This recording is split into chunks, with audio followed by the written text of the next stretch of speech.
সুপ্রিয় দর্শক, আসসালামু আলাইকুম। কেমন আছেন আপনারা? নিশ্চয়ই ভালো আছেন। আজকের ভিডিওতে আপনাদের সবাইকে স্বাগত জানাচ্ছি। আজকে আমি আপনাদের সাথে শেয়ার করব ডেলিভারির এক সপ্তাহ আগে বিশেষ কিছু লক্ষণ, কৌশল ও খুব জরুরি কিছু সতর্কতা সম্পর্কে। তাহলে চলুন জেনে নেওয়া যাক সেগুলো কি কি। বাই দ্য ওয়ে, মূল ভিডিওতে যাওয়ার আগে একটা কথা বলি, আমি আমার চ্যানেলে pregnancy related, specially normal delivery related অনেক ইম্পর্টেন্ট তথ্য ভিডিও আকারে শেয়ার করে থাকি।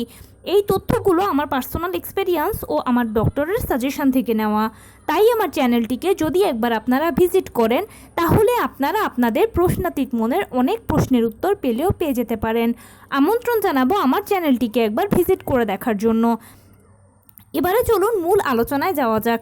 আমি শুরুতেই বলেছি আজকে আলোচনা করব ডেলিভারির এক সপ্তাহ আগের বিশেষ কিছু লক্ষণ, কৌশল ও খুব জরুরি কিছু সতর্কতা সম্পর্কে।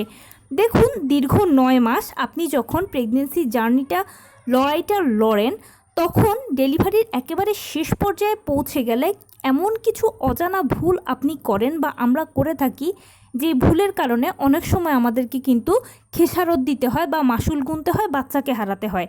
এছাড়া বড় কোনো দুর্ঘটনার সম্মুখীন হতে হয় বা নর্মাল ডেলিভারি হতেও হয় না, সিজার করাতে হয়। আরও নানা ধরনের সমস্যা তৈরি হতে পারে, যেগুলো আমাদের অজানা ভুলের কারণে হয়ে থাকে।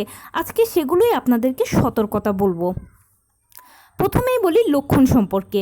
ডেলিভারির এক সপ্তাহ আগে বা বলুন 10 দিন, 15 দিন, যার যে সময় ডেলিভারি হয় আর কি, নবম মাসের পর থেকে, কারো 37 সপ্তাহে হয়, কারো 38, কারো 39, কারো 40-এ ডেলিভারি হয়, যার যে সময় হয়। এই সময়ে কিছু বিশেষ লক্ষণ আছে, যে লক্ষণগুলো নর্মাল ডেলিভারি সাইন প্লাস এগুলো স্বাভাবিক। সেগুলো কি কি? সেগুলোর মধ্যে হচ্ছে আপনার সাদা স্রাব যাচ্ছে ভীষণ, বা সাদা স্রাব পা দিয়ে গড়িয়ে পড়ছে, অথবা হতে পারে আপনার তলপেটে ব্যথা করছে, কোমরে ব্যথা করছে। এছাড়া একটা ব্যথা এরকম আসছে যে কোমরের দিক থেকে শুরু হয়ে তলপেটের দিকে এসে পায়ের কাছ দিয়ে চলে যাচ্ছে, ঘন ঘন প্রস্রাব হচ্ছে, যৌনাঙ্গে ব্যথা হচ্ছে, এমন মনে হচ্ছে বুঝি যৌনাঙ্গ ছিঁড়ে বাচ্চা বেরিয়ে যাবে, হাঁটতে চলতে কষ্ট হচ্ছে, ইত্যাদি বিভিন্ন ধরনের সমস্যা হচ্ছে। এই সমস্যাগুলো খুব কমন সমস্যা, আর এগুলো নর্মাল ডেলিভারির সাইন। যেহেতু নর্মাল ডেলিভারিটা একটা প্রাকৃতিক পদ্ধতি, তাই প্রাকৃতিকভাবেই ডেলিভারি হওয়ার আগে এই লক্ষণগুলো দেখা যায়, এই সাইনগুলো বডিতে দেখা যায়।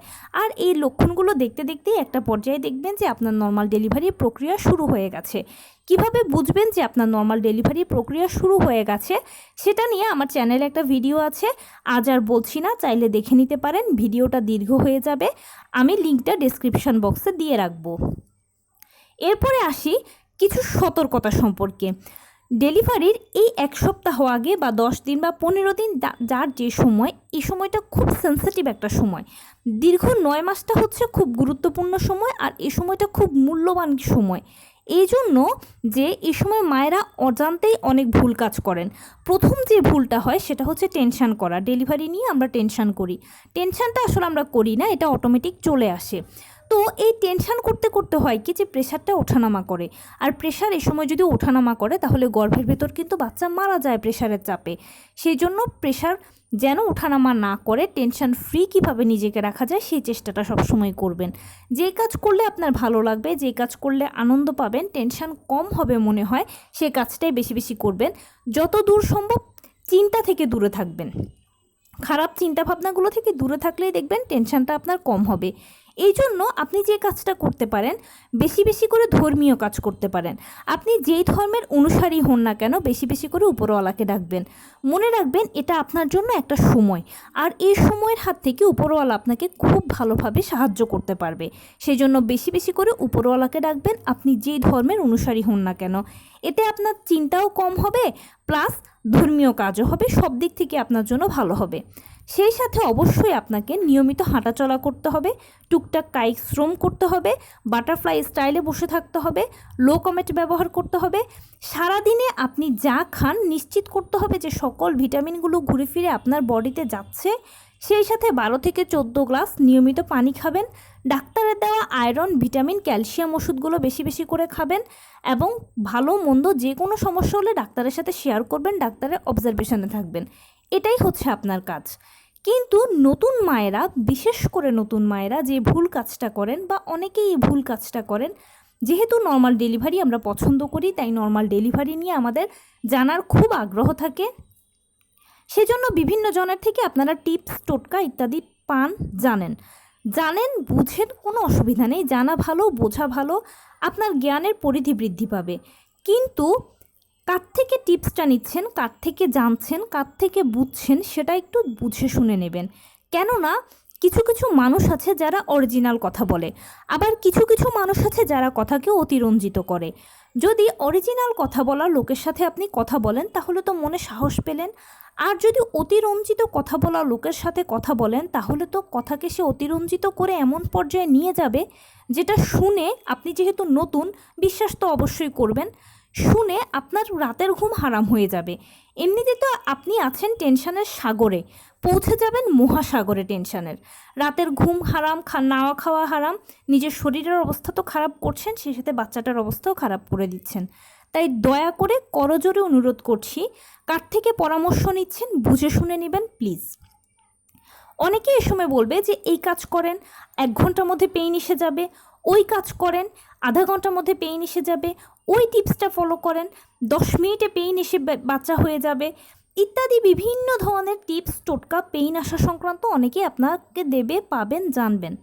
কিন্তু সবচেয়ে বড় প্রশ্ন হচ্ছে প্রতিটা টিপস টোটকা কিন্তু বিফল নয়, আবার সব কিছু কিন্তু সফলও নয়। আর তাছাড়াও এটা আপনার সন্তানের জন্য কতটা নিরাপদ, প্রথমে এই কথাটাকে প্রায়োরিটি দেবেন। দ্বিতীয়তে প্রায়োরিটি দেবেন আপনার জন্য কতটা নিরাপদ। যখনই মনে আসবে যে এটা কি আমি অ্যাপ্লাই করতে পারবো বা অ্যাপ্লাই করার ইচ্ছে যখন মনে আসবে তখনই এই প্রশ্নগুলোকে প্রায়োরিটি দেবেন। আপনার জন্য, সন্তানের জন্য, বিশেষ করে সন্তানের জন্য কতটা নিরাপদ। যদি সেফ মনে হয় তাহলে নিজ দায়িত্বে অ্যাপ্লাই করবেন, আর যদি সেফ মনে না হয় তাহলে স্কিপ করে যাবেন, বেশি বেশি করে উপরওয়ালাকে ডাকবেন, আপনি আপনার মতো করে প্রিপারেশান নিতে থাকবেন। একটা কথা কি, ভালোর ক্রেডিট সবাই নেবে কিন্তু মন্দের দায় কেউ নেবে না।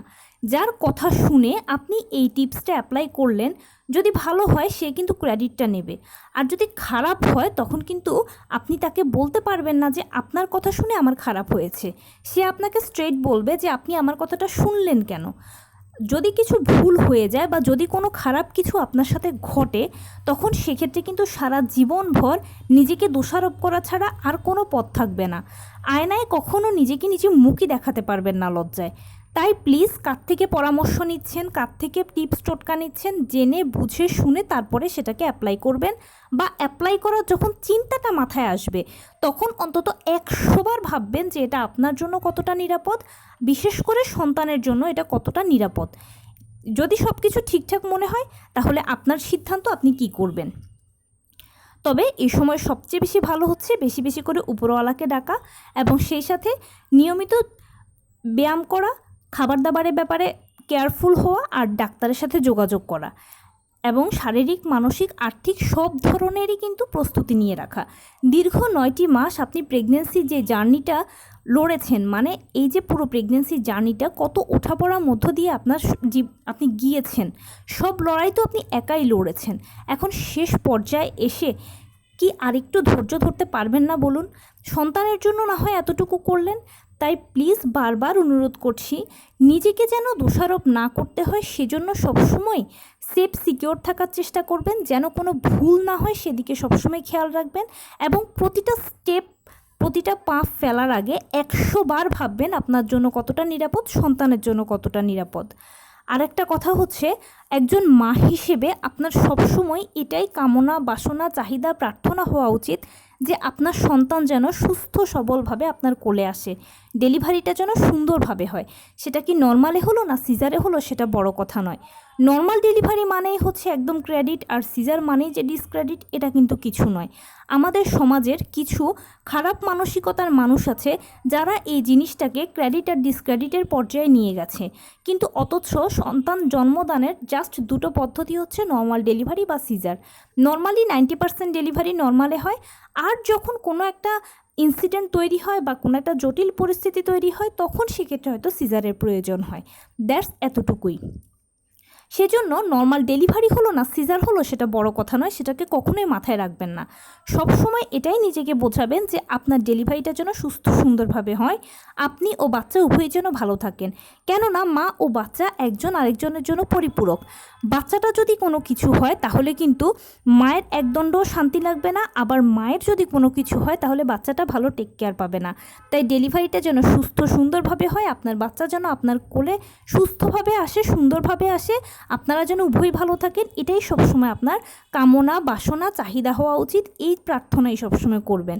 কখনোই নর্মাল ডেলিভারি বা সিজার নিয়ে একদম বাড়াবাড়ি করাটা উচিত নয়। ডেলিভারিটা ভালোভাবে যেন হয় সেটাই সবসময় আপনি প্রার্থনা করে যাবেন। আর নিজেই নিজেকে বোঝাবেন, নিজেই নিজেকে সাপোর্ট করবেন। যে কোনো পরিস্থিতিতে নিজেই নিজেকে সাপোর্ট করাটা সবথেকে বেশি প্রয়োজন। আপনি নিজেই নিজের সবচেয়ে বড় ইন্সপিরেশান। সবসময় নিজেকে এটাই বোঝাবেন যে যেহেতু আমি মা, যেহেতু আমি 10 মাস আমার সন্তানকে গর্ভে ধারণ করেছি, আর আমার সন্তানকে যেহেতু আমাকেই জন্ম দিতে হবে, তাই যেই প্রসেসেই আমি যাই না কেন প্রতিটা প্রসেসকে আমি উইলিংলি মেনে নেব, আর মেনে আমাকে নিতেই হবে, নেওয়া ছাড়া এখানে কোনো অপশান নেই। যদি এভাবে নিজেকে বুঝিয়ে নিতে পারেন, নিজের মানসিক জোরটাকে যদি বাড়াতে পারেন, তাহলে ইনশাল্লাহ দেখবেন ডেলিভারি কাজটা কত সহজ হয়ে যাবে। আপনাকে আর কোনো কিছুতেই কোনো পিছু টান থাকবে না আপনার। তো এই ছিল আজকের ভিডিও।